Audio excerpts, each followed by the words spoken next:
Hello! Hi sir, good evening po. Good evening! Magandang gabi sa iyo. Ano pangalan? Yeah, I'm John po. Currently here in Dubai po.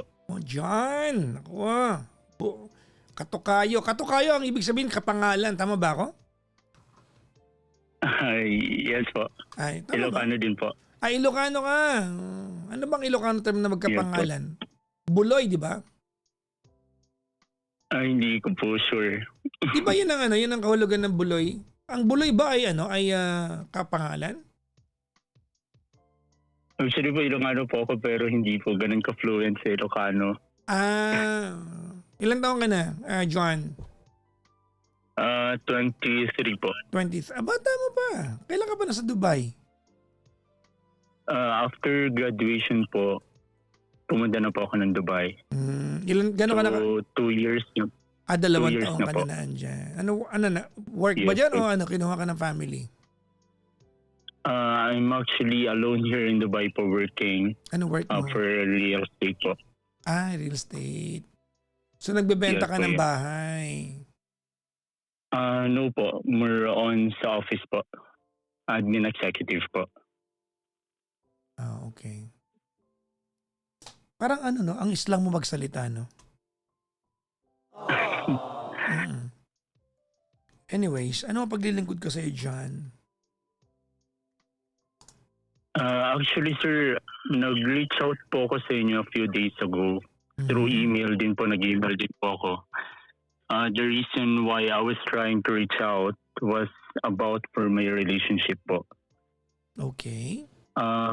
It's a 5-year relationship since during college pa po nun. Okay. So 3 years kayo nung umalis ka papuntang Dubai.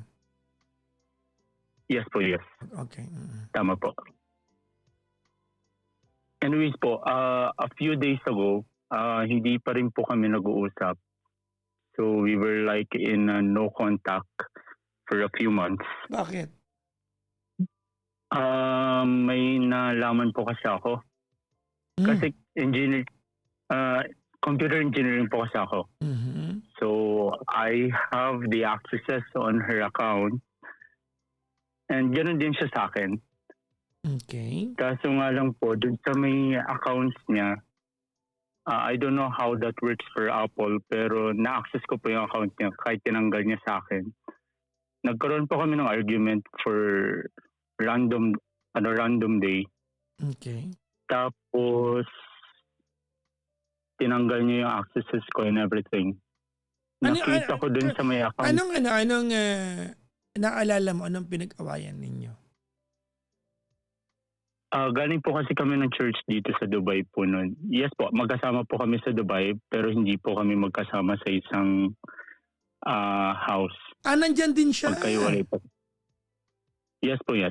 She's living with her family. Okay. Ako po, mag-isa ko lang po.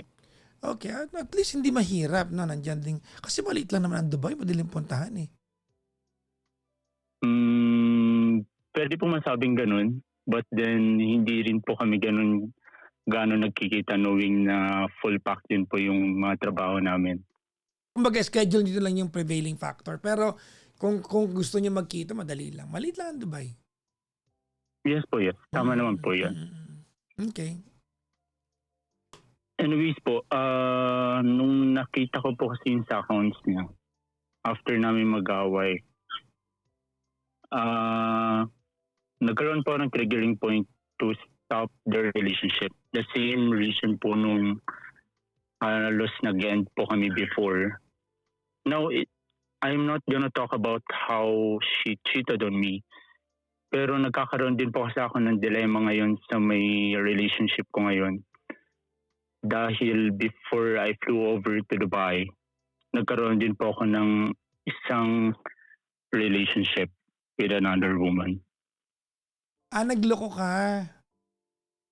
Hindi po ako yung una nagloko.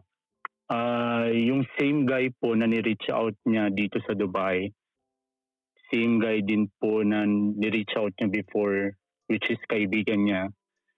Matalik ang kaibigan na lalaki na may gusto sa kanya. And Wait. naging Did she cheat on you or nag-reach out siya sa lalaki? Kasi those are two different things. yeah, I understand po na magkaiba po yung reach out and cheating. Mhm. But then, na-differentiate ko rin po upon reading all the conversations. Lalo na po nung nag-aaway kami.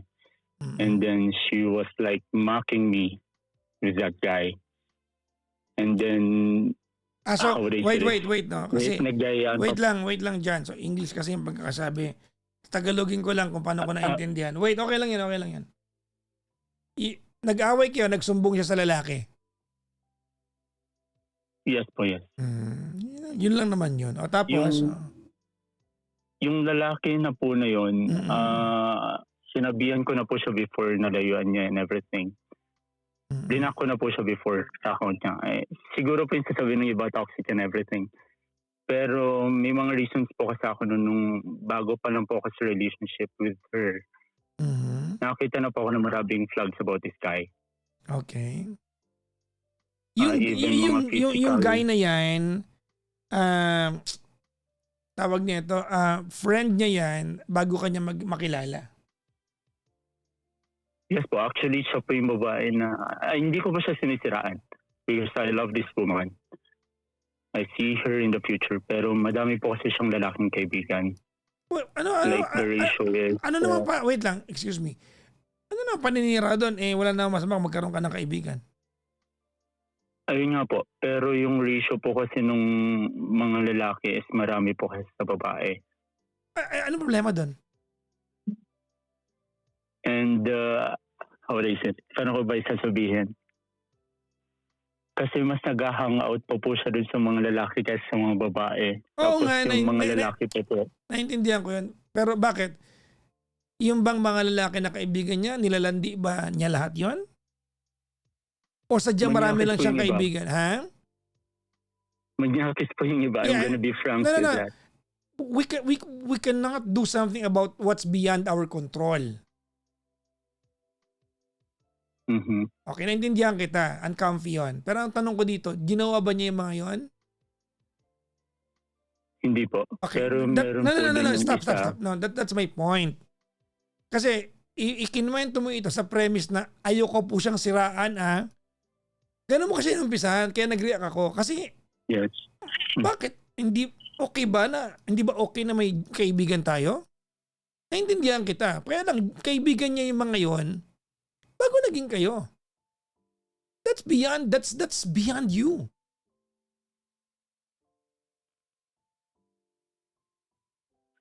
I understand the one po na hindi siya controllable or what. Kaso dun sa isang lalaki po, kasi hindi ko naman po siya kinut off. I mean, sinabihan na i-cut off lahat. Yung nag-iisang lalaki lang po na yun. Lahat po ng mga kaibigan niya, may contact pa rin po sila. Yung isa lang po talaga yung hindi. I had my reasons po kung bakit kailangan niya siyang i-cut off.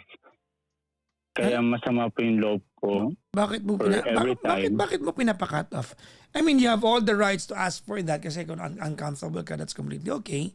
Pero bakit mo pinapa-cut off? What exactly was that you did not like about this guy? Masyado po siyang touchy.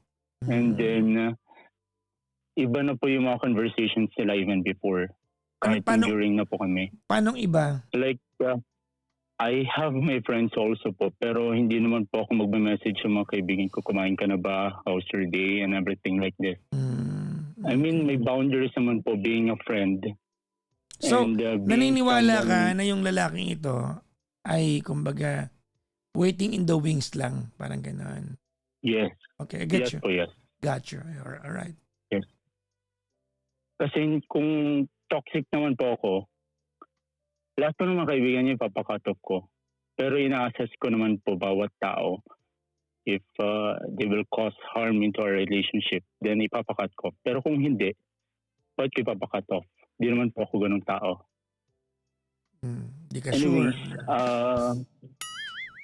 Charot lang. Game. Anyways po, nung during 2024, I still can remember po kasi yun na po yung paalis na kami ng Dubai noon. Prepare na po namin yung mga documents namin. Right after my birthday, nagkaroon lang po kami ng minor argument. And she was so really how do you say this, determined po na i-end yung relationship namin. And Okay, then, no, ang wait. nagpaayos, No. Give me context. Ano argument yun? I can no longer recall na po eh. Hindi, kasi hindi. Actually, magiging honest po ako. Pag Alam mo, ganito, toxic po talaga kami po nag-aaway. John. Hindi Yes mo po. pwedeng hindi contextualize yan. It's not proper that you are going to tell me that part and take it against her, and yet you are not going to tell me the context of why you guys fought. 2024 po, hindi ko na po maalala. Pero yung this few months ago po, maalala ko po. Pwede ko pong sabihin. A few months ago po, nagkaroon po kami ng petty argument. I would really consider it as something petty. Okay. Kasi galing po kami ng church that time. And then she was forcing me to leave the church. Ongoing pa po yung months that time. She was forcing me to leave. So, Bakit? umalis po kami that time. Kayong dalawa magkasama sa misa, sabi niya umalis na kayo doon. Bakit? Kasi po siya, Catholic po kasi siya. Ngayon non-Catholic po ako. So, magkasama po kami dun sa may church namin. And then she was telling me to leave kasi may pupuntahan daw siya and something like that. Ngayon, sabi ko may iwan na lang ako pero sabi niya, kailangan ko daw siyang samahan or what. And then, habang naglalakad kami, masama yung loob ko that time. Kasi, hindi naman po ako religious kind of guy. Pero, every Sunday lang po kasi yung free time ko. Gusto ko rin po pupunta ng church. Okay. And then, dun lang po, mga minor lang po na away namin. I mean, hindi naman totally argument at all kasi nasa public din kami. Pero we can feel na magkaaway kami or what. So, hindi ko po siya iniisip na, how do I say this, na darating yung punto na kung ano nung gagawin niya. So, nagkahiwalay po kami nun. I mean, hiwalay literally na kasi siya, hindi na ako sumunod sa kanya sa mall. Humiwalay na lang ako. And then, she kept sending me messages over the phone saying na, ganito, ganyan. And then, No. Give me the context. Ganito, ganyan. Ano yun? Maintindihan ko pag kinuwento niya ako ng ganito, ganyan. Ano yun? Naging, yung mga, how do I say this, kung saan na po kasi napunta yung usapan that time. It was just about the church, tapos naging punta na din po sa personalan, hanggang saan napunta na rin po against my family. And wait lang. And you're telling me that argument was completely her fault? No. I'm not gonna tell it that way po. Hindi kasi po kami may problema that time. Gano'n mo kinuwento kung ano-anong piniem niya sa akin na ganito ganyan. So kung hindi ko tinanong yon, ang magiging dating sa akin, siya lang ang may sinasabi siyang hindi maganda. Hindi. Nagpalitan po kami that time. O yan ang sabihin mo, nag-away kayo ng di ba? Yan ang sabihin mo. Yes. O game. Anyways, yun po. Naging ganun po yung usapan namin hanggang dumating po yung part na sabi niya, huwag mo na akong kakausapin or what. Give me some space. And then, tinanggal niya po yung mga accesses ko sa mga accounts niya. Ngayon, din po sa may Apple, hindi ko po alam kung paano yung ganun. Pero pwede niyang i-return. Yung nakita ko po doon, just after a few hours, kasi lumabas po kami ng 3 p.m. Okay. So, nakauwi na po ako ng 8 p.m. Upon going through my accounts, nag-sign out po siya. Tapos, bigla akong bumalik. Tapos, din ko po nakita, yung mga messages kagad nila ng lalaki. Ang dami kagad. Nag-usap sila. Sa madaling sabi na nag-away kayo, doon siya nagsumbong. Opo. The very guy that you asked her na layuan, doon siya nagsumbong. Mali nga naman yun. Actually, twice na pong nangyari yun. Yun yung po yung way back 2024. Kaya, napag-decide ko na rin po talagang i-end. Pero siya po yung lumapit. Okay. Siya po yung nag-reach out just after 1 week. As toxic as this sounds, Nung nalaman ko pong may lalaki na siyang kinakausap, ito po yung reason kung ba't tumawag po ako. May babae na po akong in-entertain din po within that week.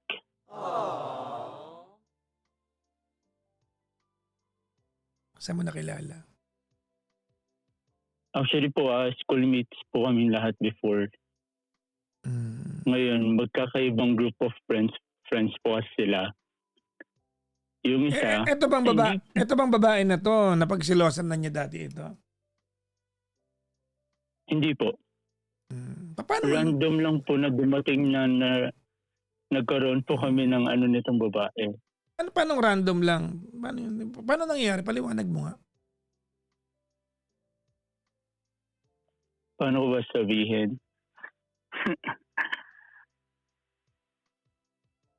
Kasi, di ba, magkaaway kayo. Ano, coincidence lang Yes, na sir. biglang may babaeng kausap Hindi po. ka? Wala pong coincidence sa mga part na yun. Okay. After a few days po, doon na po, parang nag-reach out na lang po ako doon sa isang babae. So, hindi mo ina-entertain. Magkaiba yun. Pag in-entertain mo, ikaw ang kinausap. So, ikaw ang nag-reach Ako out. po nag-reach out. So, kumbaga, sa part na yan, ayaw mo na ng jowa mo. Tama? Yes po, yes. Okay. Eh ngayon po, yung babae po na yun, kasi magkaparehas po kami mga schoolmates before. Nung high school po to, nung college hindi na po. Yung girlfriend ko na lang po yung naging schoolmate ko that time. During high school po kasi, magkaaway po silang dalawa.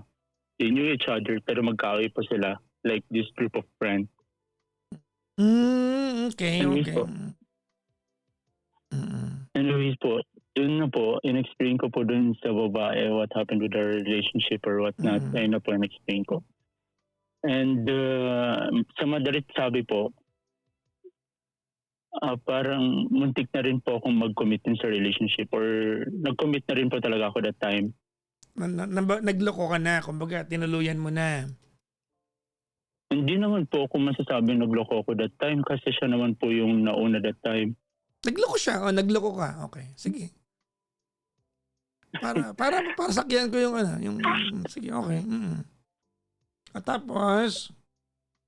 Tapos nag-reach out po tong girlfriend ko ngayon sa akin after just 7 days. Ayun na po kasi pinakamatagal namin before na hindi nag-usap. Pero hindi ko na po sinabi sa kanya na may ongoing na rin po kung kinakausap, which is itong Okay. Actually ngayon pag kinikwento ko, nanginginig po ako kasi wala po ako napagsabihan ever since about this one. And now, nung nag-reach out po ko sa inyo through email, kasi pinag-iisipan ko po kung babalik pa ako dito sa relationship ko kasi nag-reach out din po tong girlfriend ko noon. Okay. Ayun ngayon, within that month po, nung mga hindi po kami nag-uusap nung matagal, binalikan ko po yung isa.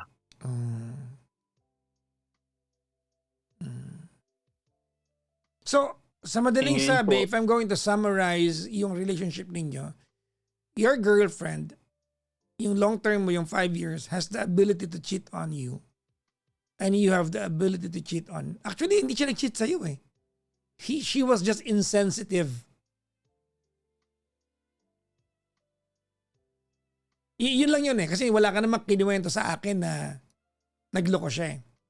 If anything, she was insensitive that she had to talk to a guy that you hated that kinakausap niya. If anything, ikaw yung nagloko.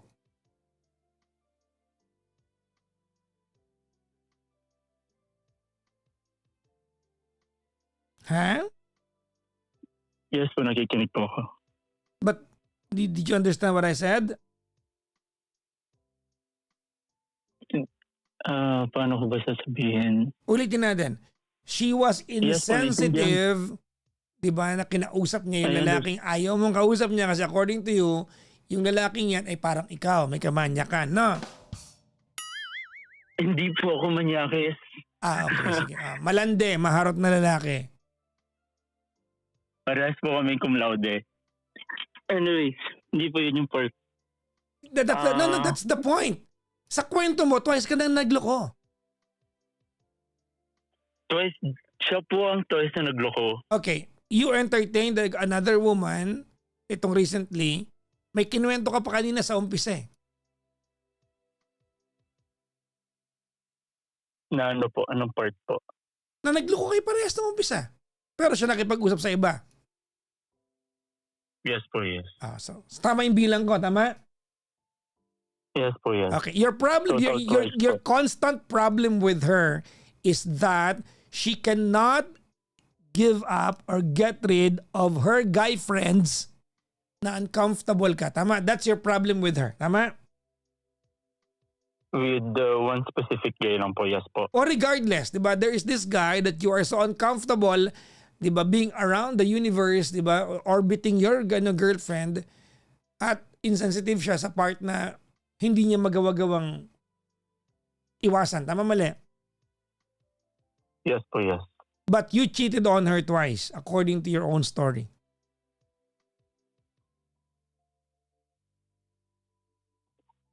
If outside the relationship po considered cheating, I don't know po. Okay, sige, let's try to justify this one. Ano, Kasi I'm not 'di ba trying to di ba justify it. di ba nagbalikan kayo? Yes po, yes. So ibig sabihin nito na nagbalikan kayo, hindi mo sinabi sa kanya that during the week, isang linggo, di ba? Yes po, yes. So sa isang linggo na hindi kayo nag-usap, may ginawa kang iba. Yes po, yes. Hindi panloloko 'yon?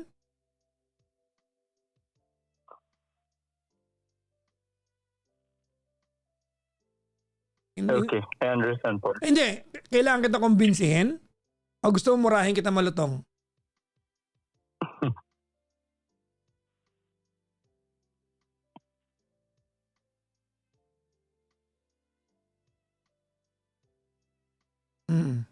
Go. Tuloy mo. Ngayon po kasi, after nung no contact namin for a few months, yun nga po, binalikan ko po itong isa. Ngayon, nagkabalikan na naman po kami nitong girlfriend ko. Alam ba nung isa, di ba yung kaaway ng jowa mo? Kasi pareho lang kayo eh. May lalaki, Yes po, yes. may lalaking kaibigan yung jowa mo na ayaw mo. Etong babaeng ito, itong naging jowa mo habang wala kayo ng isang linggo, kaaway ito ng jowa mo. So pareho lang kayo. Di ba? Ginagawa mo sa kanya yung mga bagay na hinihingi mo, wag niyang gawin sa'yo. You actually committed, hindi ko alam kung anong klaseng relasyon yan, with a girl that your girlfriend hates.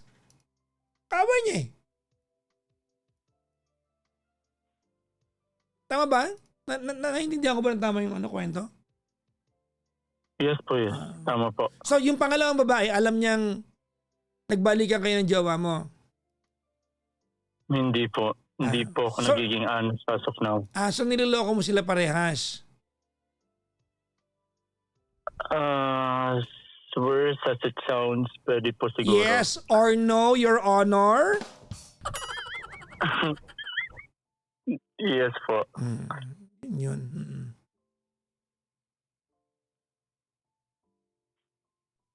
Ba't mo ako tinawagan? Hindi ko po alam kung tutuloy ko pa po itong long-term relationship ko. Hindi na. Nagkagaguhan lang kayo. Naglolokohan lang kayo. Alam mo ikaw dyan, you are obsessed with the idea of being right. Kahit alam mo mali ka na, no? You are so you are so obsessed with being politically correct. Ang dali-dali sabihin na so naglolokohan kayo o nilolokohan niya. Ang dali sabihin na yes eh. Pero papaikutin mo ako. If it sounds like that, kaya alam mo naman yung sagot eh. Di ba? Alam mo yan eh. Manloloko ka, di ba, Jan?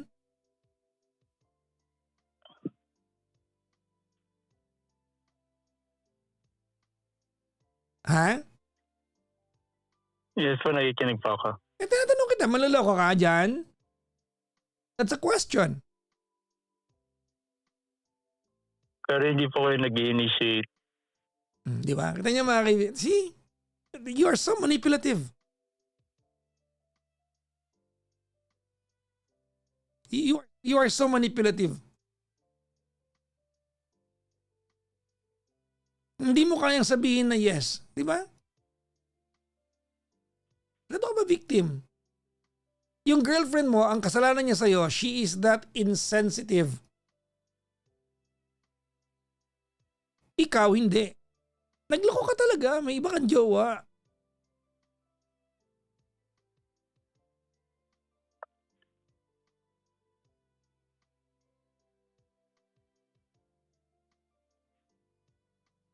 Ba't ba tayo magkausap?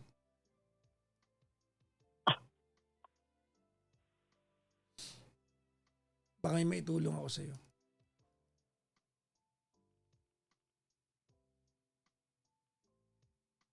Ha? Yes po, nakikinig po ako. Hindi, ba't tayo magkausap? Natanong kita. For advice po. Huwag mo nang balikan yung jowa mo nang, ang gawin mo, aminin mo sa kanya na may iba ka ng jowa na niloko mo siya. Kaya mong gawin? Kaya naman po. Aminin mo. At makipag-iwalay ka na. At sabihin mo dun sa bago mong jowa na sinabay mo siya dun sa isa. Parang patawad ka niya. And from there, then make a decision.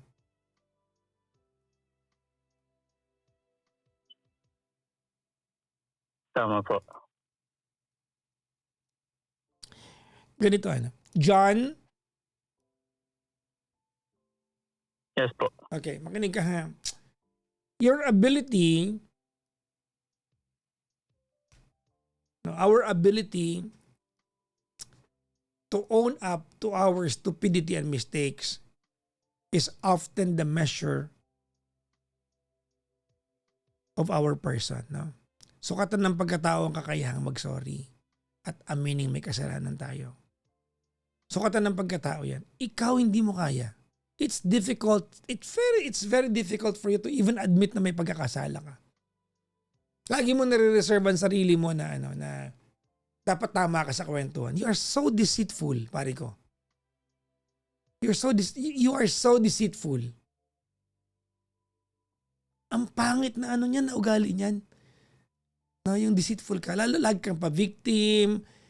Lagi mong gusto tama ka sa kwentuhan. Tao ka lang, magkakamali ka. Nagloko ka, di ba? 2 girlfriend mo ngayon. Tama mali? Tama po. Pareho nilang hindi alam na ginagago mo sila, di ba? Tama po. So manloloko ka dyan? Di ba? Hindi mo kaya sabihin, di ba? Hindi mo maamin, di ba? Kahit alam mong ginawa mo. Maghahanap, di ba? Maghahanap ka ng pwede mo ikatwiran para kunyari may justification. Di ba 2 girlfriend mo ngayon? Paano naman po yung sa kanya? Sa mga ginawa niya? There you go, di ba? Hindi naman po pwedeng sa akin magpunta di lahat ba? ng Alam mo, blame. ikaw gago ka sa ganyang klase ng pangatwiran mo. May kinalaman ba yung ginawa niya sa idea na manloloko ka? Paapektuhan ba yun? Yung katotohanan na manloloko ka kung sakaling ma-determine natin na siya rin manloloko? Di ba walang kinalaman yon? Pero hindi mo kayang aminin kasi gusto mo tabla kayo. Pinagmayabang pa sa akin kung laude ka, ang hina mo makaintindi. Manloloko ka. Nakakatakot kang lalaki, Brad. Napaka-manipulative mo. Hindi mo kayang aminin sa sarili mo manloloko ka? 2 girlfriend mo, pareho silang walang idea. That other than that one girl, there's another girl. You're cheating on them, the 2 of them, pinagsabihan mo sila. Yes po. Sa manloloko ka, paano po siya? What?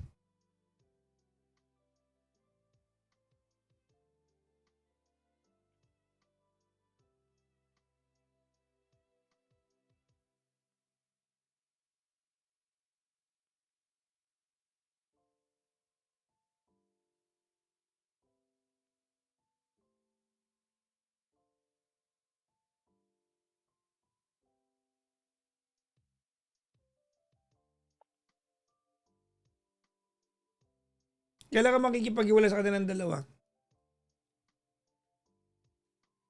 Ano po? Narinig mo naman ako ba't kailangan mo tanungin ko ano yan? Hindi ko pa naiintindihan. Sorry po. Ano ba yan?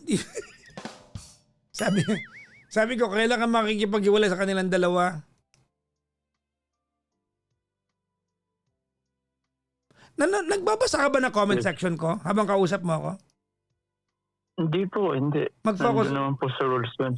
Tama naman. Kailan mo sila hihiwalay ang dalawa? Actually, hindi ko po alam. Pero gusto ko rin po as soon as possible. O tama yun bro, palayain mo na yung sarili mo. Ano ka ba? Diba?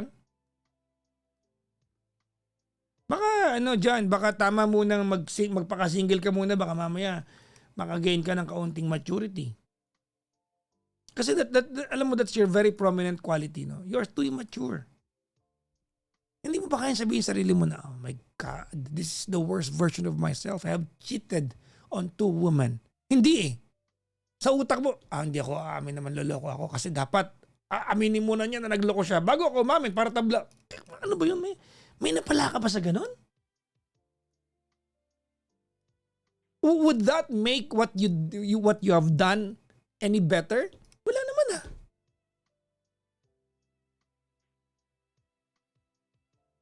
Ha? Yes, I understand po.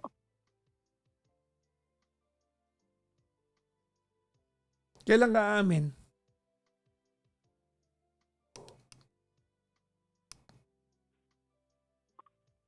Hindi ko pa po sure.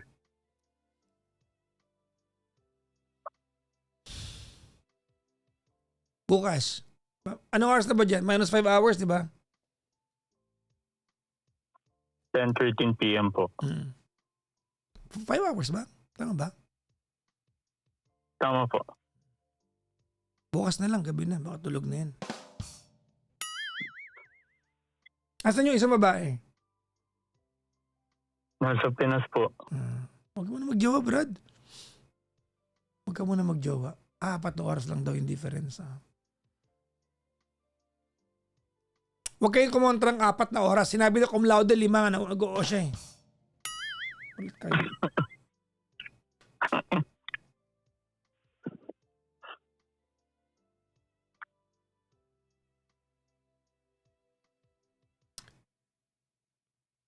Anong tanong mo sa akin?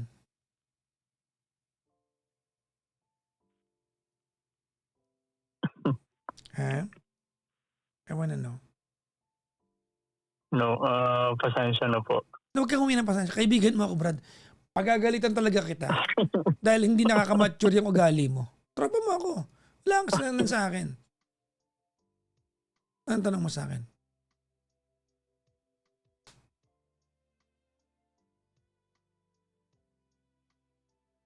Ha? Anong tanong mo sa akin? So, gagawin ko na lang po ngayon. Focus na lang po sa sarili ko muna. Okay, makinig ka. I should fix myself. I like that. Maging mature. I like that. That's good. That's good. That's good. Now, listen carefully. Ito, galing to sa isang kuya. Ha? Yes po. Ready? Yes po. Okay, makinig ka mabuti. Now, John, katukayo pa naman kita. Pusang gala. Okay. Ganito ha. Ang isang relasyon dyan is not transactional. Diba? A relationship is an emotional dwelling. Hindi transaksyon ang isang relasyon. Hindi yan, bayaran kita, sukulian mo ako eksakto sa bilang na dapat ibibigay mo sa akin.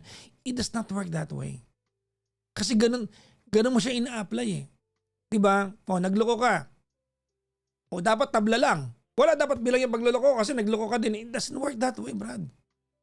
Kasi kung magagantihan kahit magbibilangan kayo ng mga bagay na mali na nagawa niya sa bawat isa, in the same manner, magbibilangan kayo ng lahat ng bagay na nagawa niya mabuti sa bawat isa at magkukumparahan kayo.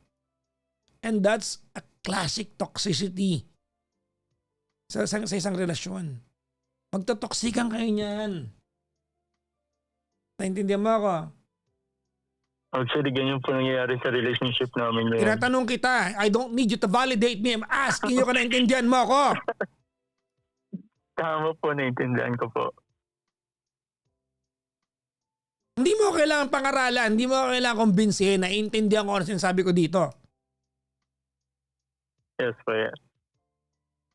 Alright, now, bilang lalaki dyan, no? I think you need to mature and man up, no?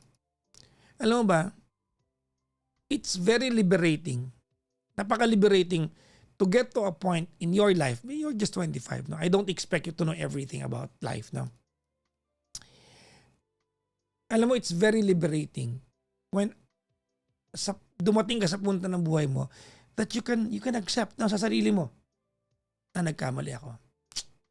Kasalanan ko to. Itatama ko ito. Masarap yan. Regardless of what other people or anybody has done to you, it's very liberating to admit to yourself na nagkamali ako. Sumabit ako dito. Palpak ako dito. Masarap sa pakiramdam yan. Hindi mo kailangang aminin sa akin yan kung ganyan kataas yung ihi, di ba? O pride mo. Hindi mo kailangang aminin sa akin yan. Pero kahit sa sarili mo, Brad. That's maturity. Naintindihan mo ako? Yes po. Oo. Masarap sa pakiramdam na kaya mong aminin at tanggapin sarili mo na nagkamali ka. That's very liberating. Is this making sense to you? Yes po. Hindi yung pag nakagawa ka ng pagkakamali, maghahanap ka ng pagkakamali ng iba para maitabla mo sa pagkakamali mo, para kunyari absuelto ka. Whatever stupidity you have done it's not going it's not going away dahil may nagawa rin sa'yo. It doesn't work that way. Uh-huh. Anong Tama po. I Good. agree po. Magpaka-single ka muna. Palayain mo silang dalawa. Palayain mo rin yung sarili mo. Baka mamaya, this is the time of your life na kailangan magpayaman ka muna. Baka ganun, di ba? Kasi nandiyan ka. Alam mo, bata ka pa, you're just 23. You're young, man. You're young. There's so much in life that you're going to achieve. There's so much in life you are supposed to experience. There's so much in life that you're going to witness. Marami pa yan, Brad. Baka mamaya, yan lang ang fulfillment ng pagiging magkakilala ninyo. Magkasama mangarap papuntang Dubai at hanggang doon na lang yon. Alam mo, darating ka rin sa punto ng buhay mo dyan na makakatagpo ka ng babaeng mamahalin mo na yung pride na meron ka ngayon. Kasi pride yan, Brad eh. Stupid pride yan meron ka eh. Tama, mali? Tama po. Yan. Darating ka sa punto na yung pride na meron ka ngayon. Isusuko mo yan ng walang kahit anong kondisyon. For the right woman. Hindi ka makangatwiran. Because it is important that you make the other person, that partner, kung ano man yan, happy kaysa masatisfy ka bilang partner.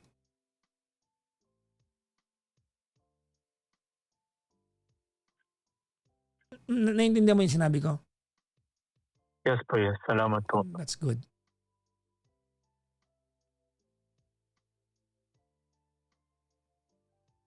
Sige, makipag-iwalay ka na bukas. Mag-ipon ka ng maraming pera. Tapos pagka marami ng ipon, dala mo sa akin yung 1/4. Okay lang ako. Ha? Okay. Gusto mo kahit na, okay lang 1/4 lang. Okay na ako dun. Ha? 25%. Ang hirap naman kumbinsihin na ito. Oh, okay? Yes po. Salamat po talaga, Papa Jack. Thank you po. Bukas din, ipadala mo ni 1/4, ha? Wala po pong sahod. Charot lang. Pag umamin ka sa kanya, sa kanyang dalawa, sabihin mo yung totoo. Niloko ko kayo, pinaasa ko kayo. Mag-sorry ka na maayos ang hindi sila pinagbibintangan at hindi sila binibigyan ng kondisyon na kailangan nila mag-sorry sa'yo. Hayaan mo sila mag-sorry kung gusto nila. Kung ayaw nila, dalahin nila yan. Noted po. Naintindihan mo ako? Yes po. Salamat po. Mag-ingat ka dyan, ha? Opo. Thank you po. God Bye-bye. bless po. Bye-bye.